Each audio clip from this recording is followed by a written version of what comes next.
Gure estilo liburuan beti eduki dute tokia estaturik gabeko nazioek.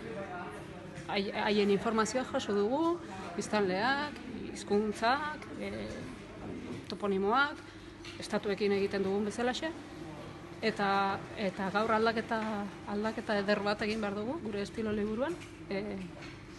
Tratamendua, Kataluniari ematen genion tratamendua gaur aldatuko da. Hemendik aurrea, estaturik gabeko nazioei ematen zitzaion tratamendu bera zeukan, eta beraz bere izena letra X agertzen zen.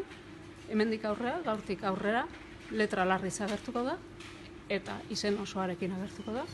Beraz, Kataluniako errepublika da, hemendik aurrera berriaren estilo liburua, orain arte Katalunia zana.